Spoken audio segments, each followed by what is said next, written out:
రాష్ట్రంలో నాణ్యమైన ఉచిత విద్యుత్ అందిస్తున్నామన్నారు డిప్యూటీ సీఎం బట్టి విక్రమార్క. రైతులకు ఇబ్బందులు లేకుండా కరెంటు ఇస్తున్నామని చెప్పారు. రాష్ట్రంలో ప్రతి పేదవాడికి లబ్ధి జరిగేలా పథకాలు అమలు చేస్తున్నామన్నారు. మహబూబాబాద్ జిల్లా బయ్యారంలో పర్యటించారు డిప్యూటీ సీఎం బట్టి విక్రమార్క. లక్ష్మీ నరసింహపురంలో 16 కోట్లతో పలు అభివృద్ధి పనులకు శంకుస్థాపన చేశారు. ఈ ఇల్లందు శాసనసభ నియోజకవర్గంలో సాధ్యమైనంత మేరకు అన్ని కార్యకలాపాలు చేస్తాం అన్న. కేవలం కరెంట్ ఒక్కటే కాదు, మా దగ్గర పేద మధ్యతరగతి కుటుంబాలకు సంబంధించిన అనేక మంది రైతాంగ సోదరులు వ్యవసాయ ఆధారితంగా జీవనం సాగిస్తా ఉన్నారు.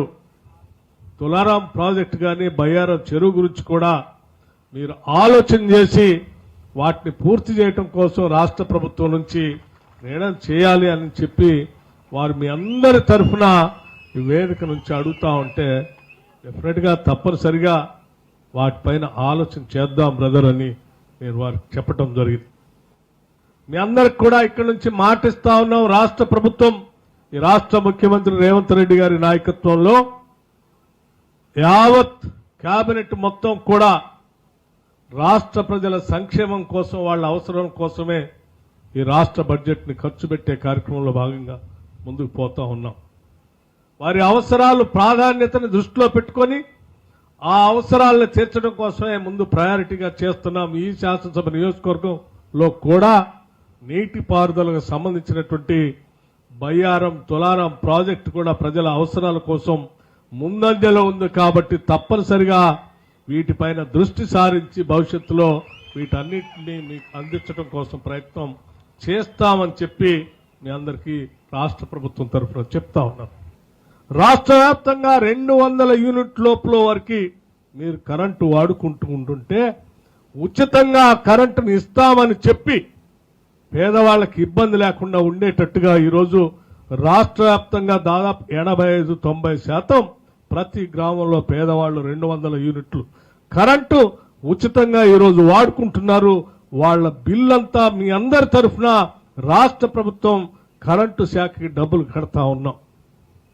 అలాగే రాష్ట్ర వ్యాప్తంగా ఉన్నటువంటి రైతాంగ సోదరులు పంటలు పండించుకోవడానికి వేసుకున్నటువంటి బోర్వెల్స్ కి ఇచ్చే కరెంటు సంబంధించి కూడా ప్రతి సంవత్సరం 12,500 కోట్ల రూపాయల్ని రైతుల తరఫున బోర్వెల్స్ కోసం కరెంటు వాడుకున్నటువంటి సందర్భంలో రాష్ట్ర ప్రభుత్వం కరెంటు శాఖకి డబ్బులు కడతా ఉంది.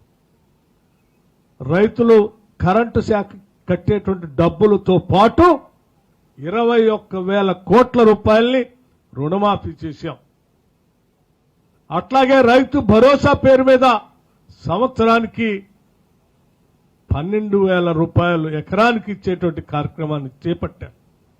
దానికి సంబంధించి ఈ సంవత్సరం దాదాపు 18,000 కోట్ల రూపాయలు ఖర్చు పెట్టబోతా ఉన్నాం.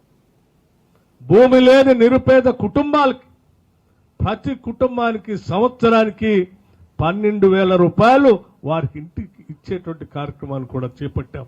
ఇందిరమ్మ ఆత్మీయ భరోసా పేరు మీద ఇటువంటి అనేక సంక్షేమ కార్యక్రమాలు పేదల పక్షాన రాష్ట్ర ప్రభుత్వానికి వచ్చేటువంటి రాబడిలోంచి ఈ పేదలకు ఉపయోగపడేటువంటి పథకాల్ని రచించి పెద్ద ఎత్తున మేము ఖర్చు పెడతా ఉన్నాం.